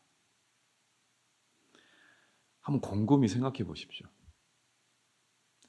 세상에서 지금 지구상에 거하는 사람들 중에서 여러분들과 저보다 더 많은 축복을 받은 분이 누가 있습니까? 없습니다. 물질은 축복이 아닙니다. 내 인생이 내 뜻대로 흘러가는 건 축복이 아닙니다. 전능하신 하나님께서 우리를 지명하여 불러주시고 자기의 자녀로 삼아주시기 위해서 아들을 십자가에 죽게 만드셨다는 것보다 더 큰 축복은 존재하지 않습니다. 그것이 우리가 받은 최고의 축복입니다. 근데 우리는 그걸 망각합니다. 자꾸 오늘 요셉 지파들처럼 불평불만합니다. 좁다는 거예요. 답답하다는 거예요. 내가 뜻하는 곳이 아니라는 겁니다. 내 눈앞에 철병거와 같은 어려움이 많다고 말하는 겁니다. 우리는 부활하신 주님께서 끝까지 함께 하시겠다고 약속하신 자들입니다. 여러분, 다른 것이 복이 아닙니다. 하나님께서 함께 하시는 복, 그분이 말씀으로 우리와 동행하시는 복, 그리고 예수의 영인 성령께서 늘 우리를 위해 간구하시는 복, 이 복이 피조물이 누릴 수 있는 최고의 축복입니다. 이 이상의 복이 어디 있습니까? 따라서 오늘 우리도 여호수아가 한 이 말을 우리의 말씀으로 받아야 합니다. 너희가 스스로 개척하라. 나가야 합니다. 우리 눈앞에 놓여 있는 상황이 너무나 황량하고 척박할지라도 우리는 나아가야 합니다. 내가 만나는 사람들이 가나안 거민들처럼 너무나 크고 두려운 존재라 할지라도 우린 나아가야 됩니다. 그곳에는 내 인생 앞에는 내가 감당할 수 없는 철병거들이 놓여 있다 할지라도 우리는 하나님의 약속을 붙들고 스스로 개척해서 나아가야 합니다. 다른 것 의지하지 말고 오직 내 안에 있는 말씀을 붙들고 스스로 개척해서 나아가야 합니다. 그럴 때 우리의 삶을 통해서 죽어가는 생명이 살아나고 하나님의 거룩한 나라가 우리의 삶을 통해서 임하게 될 줄 반드시 확신합니다. 3월 16일 목요일 새벽 예배입니다. 오늘 함께 보실 말씀은 여호수아 22장 10절부터 20절까지 말씀입니다. 여호수아 22장 10절부터 20절까지 말씀 함께 보시도록 하겠습니다. 다 찾으신 줄 알고 제가 봉독해 드리도록 하겠습니다. 르우벤 자손과 갓 자손과 므낫세 반 지파가 가나안 땅 요단 언덕가에 이르자 거기서 요단가에 제단을 쌓았는데 보기에 큰 제단이었더라. 이스라엘 자손이 들은즉 이르기를 르우벤 자손과 갓 자손과 므낫세 반 지파가 가나안 땅의 맨 앞쪽 요단 언덕가 이스라엘 자손에게 속한 쪽에 제단을 쌓았다 하는지라. 이스라엘 자손이 이를 듣자 곧 이스라엘 자손의 온 회중이 실로에 모여서 그들과 싸우러 가려 하니라.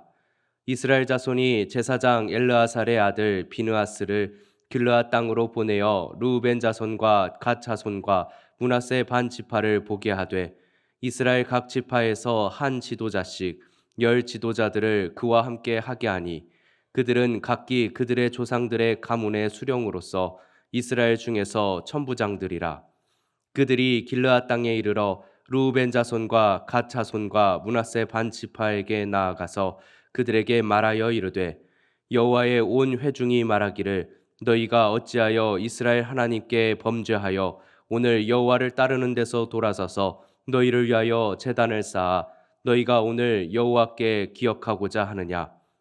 부올의 죄악으로 말미암아 여호와의 회중에 재앙이 내렸으나 오늘까지 우리가 그 죄에서 정결함을 받지 못하였거늘 그 죄악이 우리에게 부족하여서 오늘 너희가 돌이켜 여호와를 따르지 아니하려고 하느냐. 너희가 오늘 여호와를 배역하면 내일은 그가 이스라엘 온 회중에게 진노하시리라. 그런데 너희의 소유지가 만일 깨끗하지 아니하거든 여호와의 성막이 있는 여호와의 소유지로 건너와 우리 중에서 소유지를 나누어 가질 것이니라. 오직 우리 하나님 여호와의 제단 외에 다른 제단을 쌓음으로 여호와를 거역하지 말며 우리에게도 거역하지 말라. 세라의 아들 아간이 온전히 바친 물건에 대하여 범죄함으로 이스라엘 온 회중에 진노가 임하지 아니하였느냐. 그의 죄악으로 멸망한 자가 그 한 사람만이 아니었느니라 하니라. 아멘. 오늘 온해놓은 성경 통독 75일차는 여호수아 20장부터 22장까지의 말씀입니다.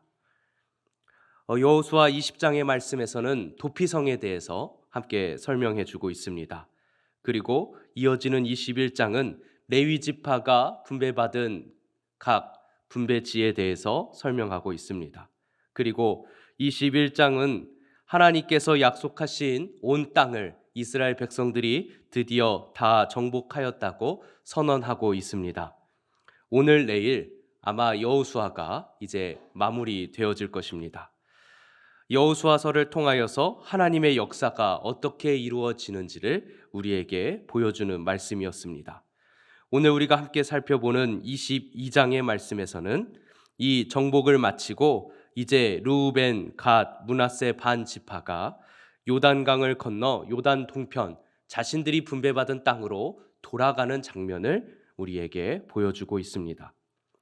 그 중에서 우리가 오늘 함께 살펴보고자 하는 말씀은 10절부터 20절까지의 말씀입니다. 이 10절부터 20절까지의 말씀을 보면 이제 이스라엘 백성들이 하나님께서 약속하신 가나안 땅을 다 정복하였습니다.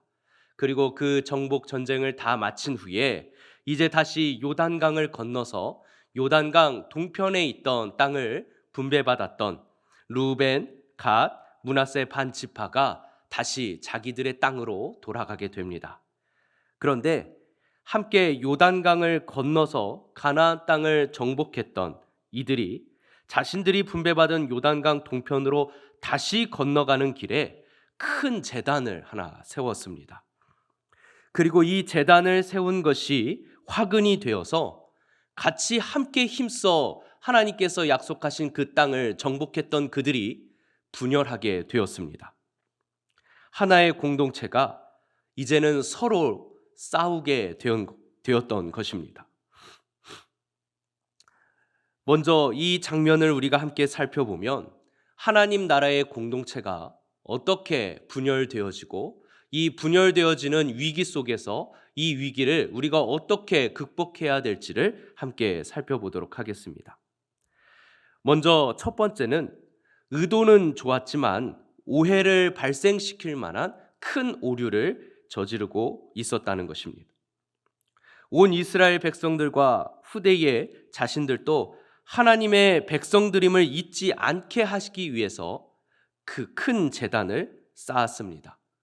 하나님을 저버리고 우상을 숭배하기 위해서 쌓은 제단이 아니라 자신들이 요단 동편으로 건너갔을 때에 요단 서편에 있던 다른 지파들이 자신들을 잊어버릴까 봐, 그리고 자신들조차도 이스라엘 백성들에게 잊혀지고 자신들도 자신들이 하나님 나라의 백성임을 잊을까 봐 그것을 잊지 않기 위해서 요단 강 근처에 제단을 쌓았던 것입니다. 의도는 좋았습니다. 하지만 그 좋은 의도에 오해를 불러일으킬 만한 잘못을 저지르게 되었다는 것입니다. 하나님께서는 이스라엘 백성들에게 신명기서에 보면 이렇게 명령하셨습니다. 너는 삼가서 내게 보이는 아무 곳에서나 번제를 드리지 말고 오직 너희의 한 지파 중에 여호와께서 택하실 그곳에서 번제를 드리고 또 내가 내게 명령하는 모든 것을 거기서 행할지니라. 하나님께서는 한 장소, 한 곳을 정하시고 그곳에서 온 이스라엘 백성들이 함께 모여서 하나님께 예배하기를 원하셨습니다. 그런데 이것을 잊은 것인지 이 르우벤, 갓, 므낫세 반 지파가 동편으로 넘어가는 길에 다른 제단을 세우게 되었다는 것입니다. 의도는 아주 좋았지만 그 의도에 맞지 않게 다른 지파들에게 오해를 불러일으킬 만한 행동을 한 것입니다. 우리 공동체 안에서도 마찬가지입니다. 우리는 좋은 의도를 가지고 교회 안에서 어떠한 섬김을 하든지 그것이 자칫 공동체 안에서 다른 의도로 비춰질 수도 있다는 것입니다. 아무리 내가 좋은 의도로 한 행동이라 할지라도 그것이 누군가에게는 잘못된 의도로 비춰질 수 있다는 것입니다. 충분히 오해를 살 수도 있다는 것입니다. 그렇다고 우리가 아무것도 하지 말라는 것이 아닙니다. 나의 좋은 의도가 다른 사람에게는 잘못된 모습으로 비춰질 수도 있겠구나. 이렇게 우리가 마음으로 염두에 두자는 것입니다. 두 번째는 섣부른 판단과 감정을 절제해야 합니다. 이들이 좋은 의도를 가지고 요단강 동편에서 다른 제단을 쌓았습니다. 그러자 나머지 다른 지파들이 그 제단을 보고서 이들이 하나님을 거역하고 다른 신을 섬기게 되었다고 오해했습니다. 그리고 그것을 오해한 것으로 그치지 아니하고 그 오해 때문에 다른 지파들과 전쟁을 치르기를 준비합니다. 보이는 것이 전부가 아닙니다. 우리가 공동체 안에서 함께 신앙생활하면서 다른 사람들을 오해하는 경우들은 우리가 보는 대로, 우리가 들은 대로 판단하기 때문에 그렇습니다. 우리는 정확한 사실을 확인해야만 합니다. 더욱이 한 공동체 안에서 동족이었기에 보이는 대로 들은 대로 성급하게 판단할 일이 아니라 먼저 가서 사실을 확인했어야만 했습니다. 잠언 15장 18절 말씀을 보면 이렇게 기록하고 있습니다. 분을 쉽게 내는 자는 다툼을 일으켜도 노하기를 더디하는 자는 시비를 그치게 하느니라. 우리 공동체의 분열은 어디에서 옵니까?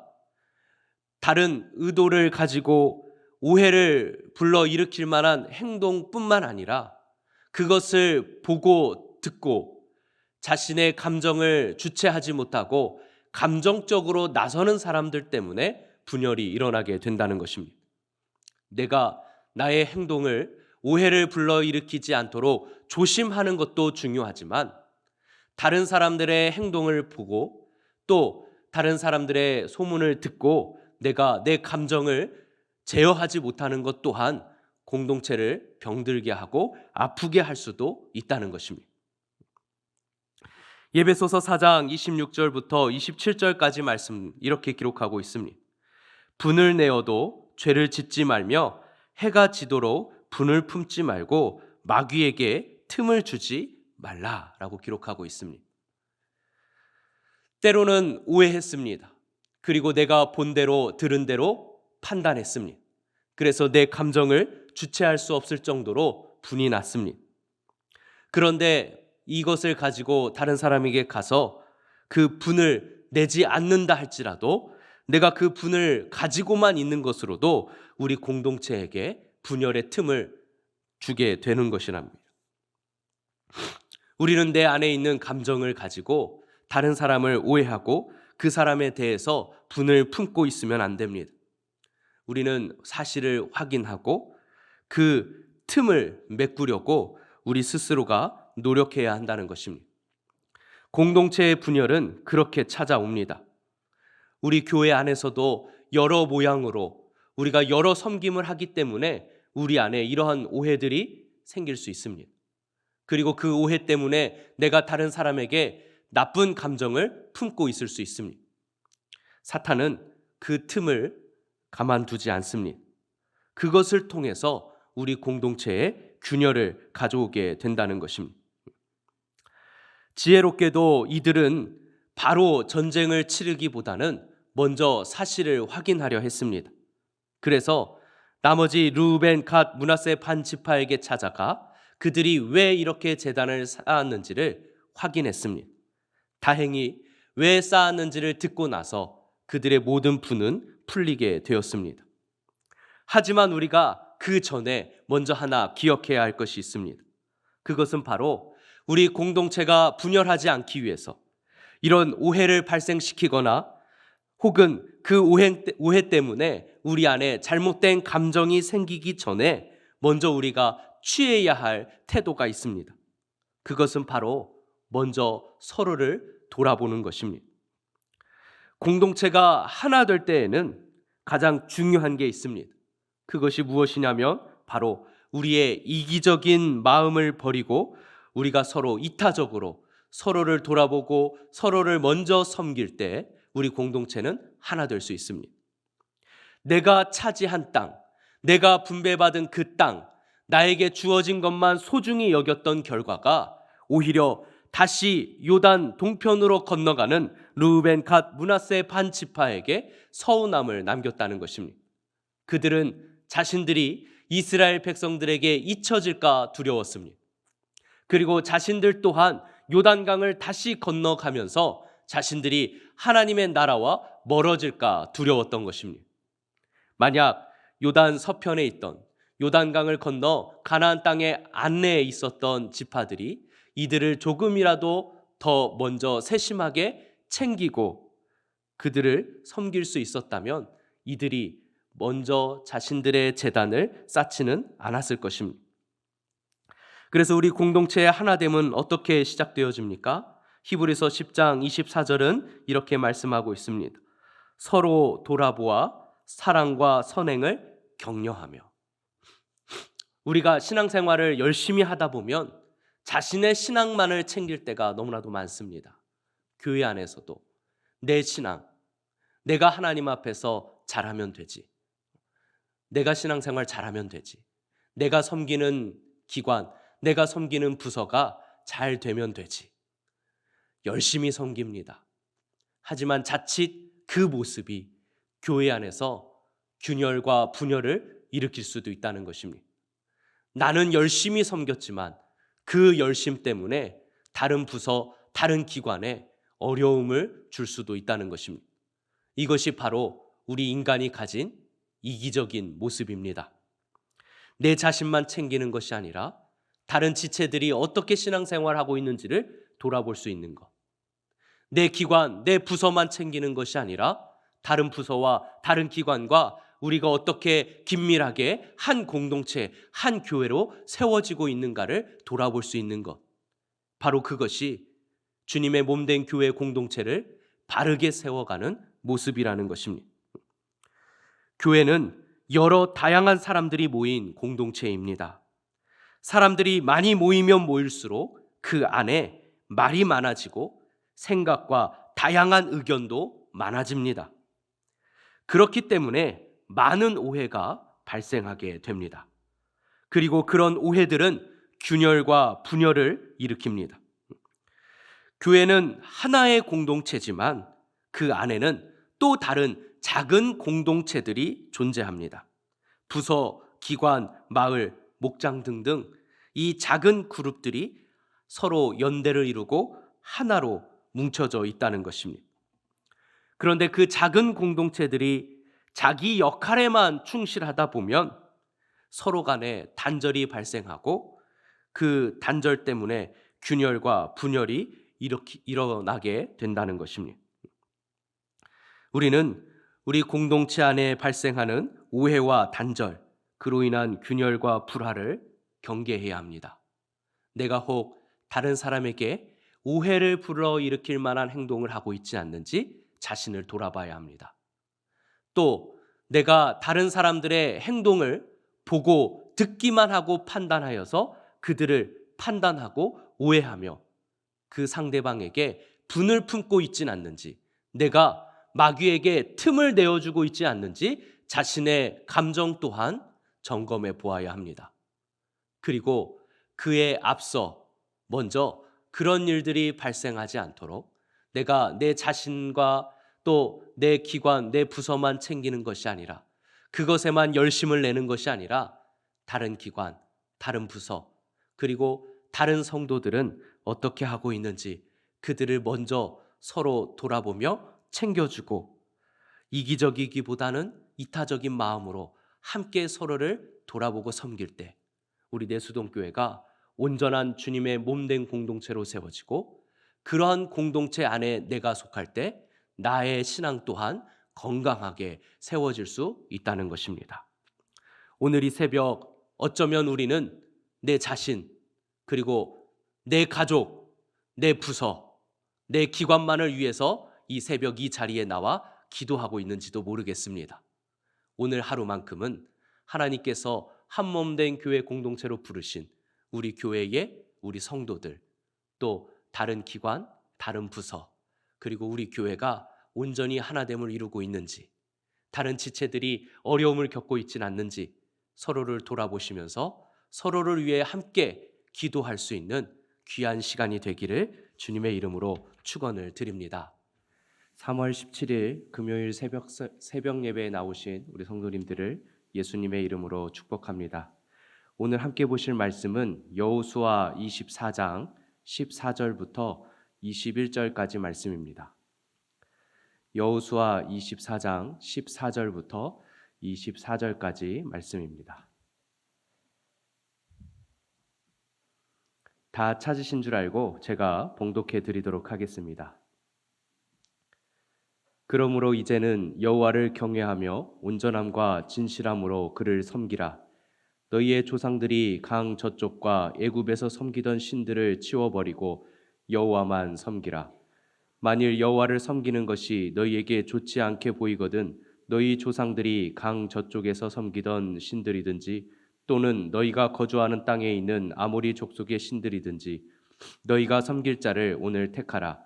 오직 나와 내 집은 여호와를 섬기겠노라 하니 백성이 대답하여 이르되 우리가 결단코 여호와를 버리고 다른 신들을 섬기기를 하지 아니하오리니 이는 우리 하나님 여호와께서 친히 우리와 우리 조상들을 인도하여 애굽 땅 종되었던 집에서 올라오게 하시고 우리 목전에서 그 큰 이적들을 행하시고 우리가 행한 모든 길과 우리가 지나온 모든 백성들 중에서 우리를 보호하셨음이며 여호와께서 또 모든 백성들과 이 땅에 거주하던 아모리 족속을 우리 앞에서 쫓아내셨음이라. 그러므로 우리도 여호와를 섬기리니 그는 우리 하나님이심이니라 하니라. 여호수아가 백성에게 이르되 너희가 여호와를 능히 섬기지 못할 것은 그는 거룩하신 하나님이시요 질투하시는 하나님이시니 너희의 잘못과 죄들을 사하지 아니하실 것임이라. 만일 너희가 여호와를 버리고 이방 신들을 섬기면 너희에게 복을 내리신 후에라도 돌이켜 너희에게 재앙을 내리시고 너희를 멸하시리라 하니 백성이 여호수아에게 말하되 아니니이다 우리가 여호와를 섬기겠나이다 하는지라. 아멘. 오늘 온해논 성격 통독은 여호수아 23장부터 24장까지 말씀입니다. 23장과 24장은 여호수아가 인생 말년에 온 이스라엘의 지도자들을 불러 모아 당부하는 말씀입니다. 하나님께서 이스라엘을 어떻게 인도하셨으며 어떻게 역사하셨는지를 상기시키고 하나님께서 약속하신 것을 반드시 약속한 대로 이루셨다는 것을 말씀하고 있습니다.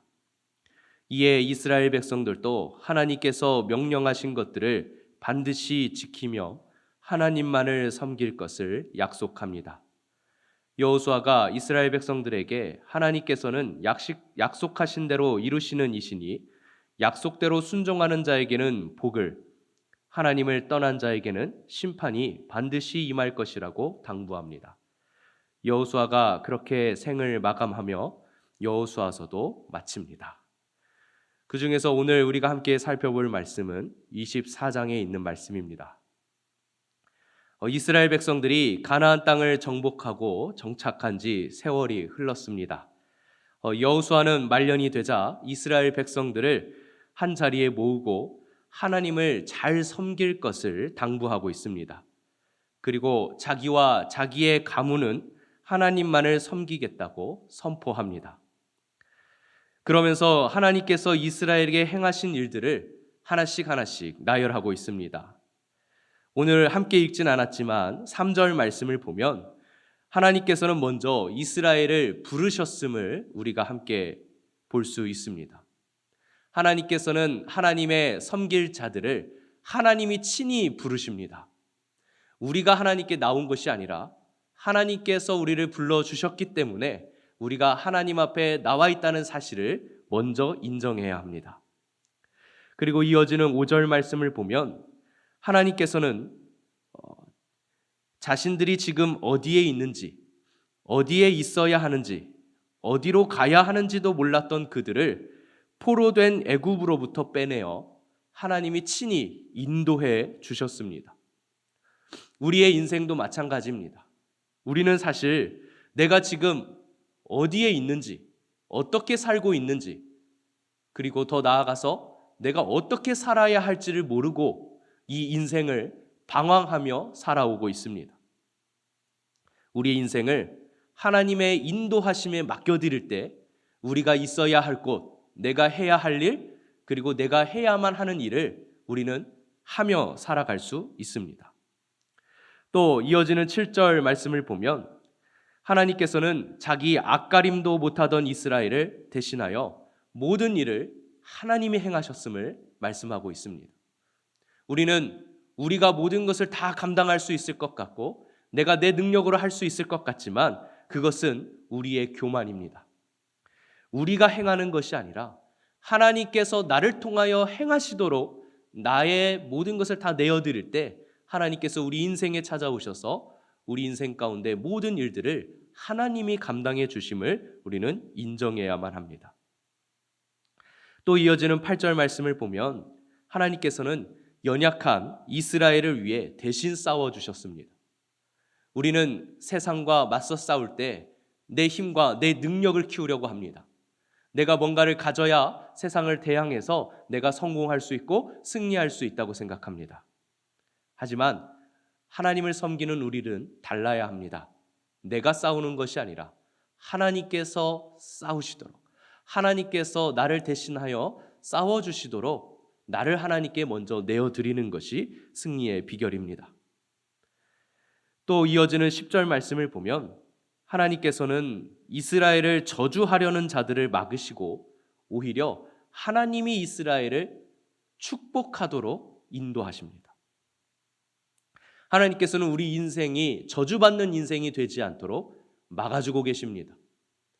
우리 인생에 고달프고 힘들고 어려운 일들, 마치 저주받은 것 같은 그 힘든 일들이 찾아오는 이유는 하나님이 우리를 버려두시기 때문에, 하나님께서 우리가 저주받는 데에 내버려 두신 것이 아니라 오히려 하나님은 막고 계시지만 우리의 서툰 선택 때문에, 우리의 어리석은 선택 때문에 우리가 공경에 처할 때가 많습니다. 오히려 하나님은 우리에게 다가오는 저주를 막으시고 우리를 축복하고 계시며 우리가 축복받도록 하나님께서 인도하고 계시다는 사실을 우리는 반드시 기억해야 합니다. 또 이어지는 11절 말씀을 보면 하나님께서는 심지어 능력 없는 이스라엘을 승리하게 하셨습니다. 하나님께 붙들려서 사는 인생은 승리하는 인생입니다. 그래서 내가 사는 것이 아니라 하나님께서 나를 살아가게 하시도록 나를 내어드릴 때, 그때 우리는 비로소 승리할 수 있는 것입니다. 마지막으로 13절은 하나님께서는 이스라엘을 친히 먹이시기까지 했습니다. 우리는 우리의 먹고 사는 문제를 우리의 힘으로 해결하려고 합니다. 그리고 내 힘으로 되지 않을 때 우리는 두려워합니다. 하나님을 전적으로 신뢰하고 의지하지 못하는 모습입니다.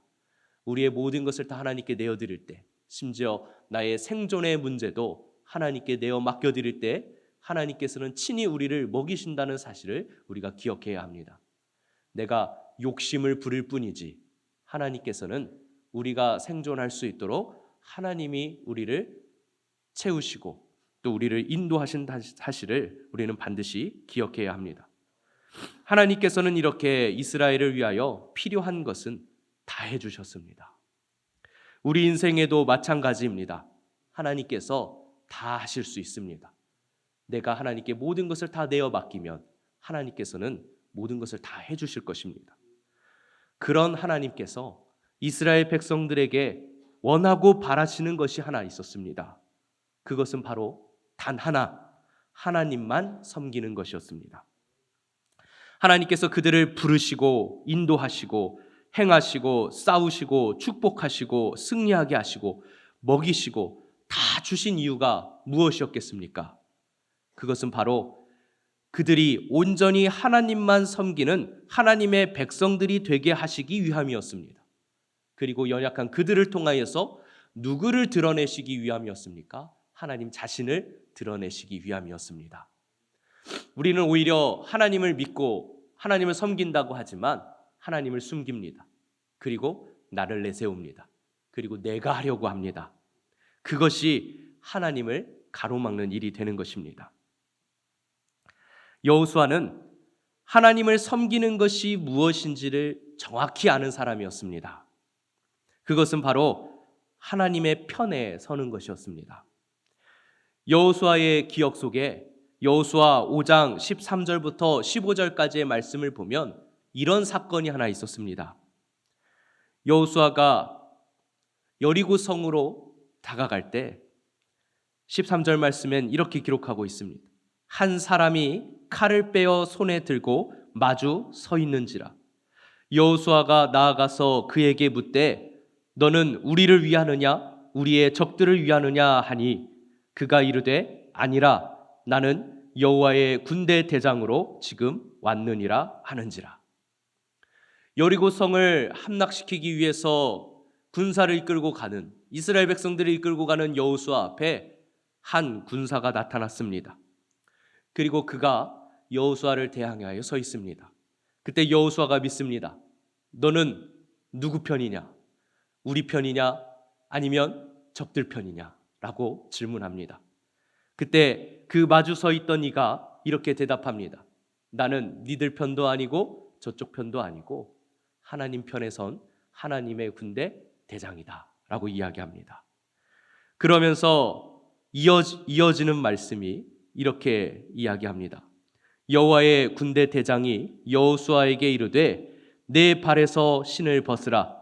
내가 선 곳은 거룩하니라. 우리는 착각합니다. 하나님이 나의 편이 되어주셔야 한다고 생각합니다. 아닙니다. 내가 하나님 편에 서야 하는 것입니다. 그리고 하나님 편에 서는 순간 내가 서 있는 곳은 나의 영역이 아닙니다. 나의 인생, 나의 삶이 아닙니다. 하나님께서 행하시고 일하시는 거룩한 곳이 되어야 합니다. 그래서 여호와의 군대 대장이 여호수아에게 신을 벗으라고 명령한 것입니다. 그래서 내가 있는 곳에서 신을 벗고 그곳을 깨끗하게 치워야 하는 것입니다. 그래서 오늘 본문의 말씀에서도 치워버리고 라고 명령하고 있습니다. 그것은 쉬운 일이 아닙니다. 그래서 19절에 능히 섬기지 못할 것이라고 미리 당부하고 있습니다. 먼저 우리가 해야 할 일은 무엇입니까? 먼저 첫 번째로는 23절의 말씀처럼 너희 마음을 이스라엘의 하나님 여호와께로 향하라 라고 말씀하고 있습니다. 마음을 정리해야 합니다. 내 인생, 나의 삶이 아니라 하나님께서 일하시고 역사하시는 거룩한 곳임을 하나님께 선포하고 우리의 마음도 하나님께 내어드릴 수 있어야 합니다.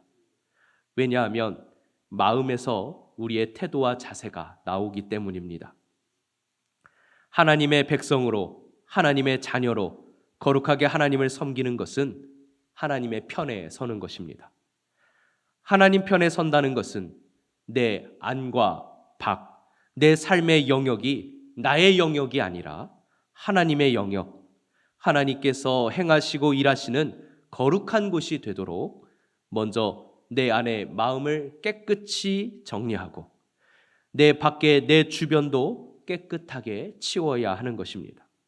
그것이 바로 하나님 편에 서는 것입니다. 하나님을 섬기는 것입니다. 그럴 때 하나님께서 신을 벗은 여호수아에게 그러셨듯이 우리에게도 반드시 승리하게 하실 것입니다. 여호수아는 그것을 알았습니다. 그래서 자신의 말년에 이스라엘에게 하나님을 어떻게 섬겨야 하는지를 당부하고 있었던 것입니다. 우리의 인생 가운데도 나의 삶, 나의 영역이 아니라 나의 인생을 하나님께서 일하시고 역사하시는 거룩한 곳이 되도록 하나님 편에 서서 하나님께 내어드릴 때 여러분들의 인생을 이스라엘 백성들에게 하셨듯이 인도하시고 행하시고 싸우시고 축복하시고 승리하게 하시고 먹이실 줄 믿습니다. 그렇게 굳게 믿고 하나님 편에 서시기를 주님의 이름으로 축원을 드립니다.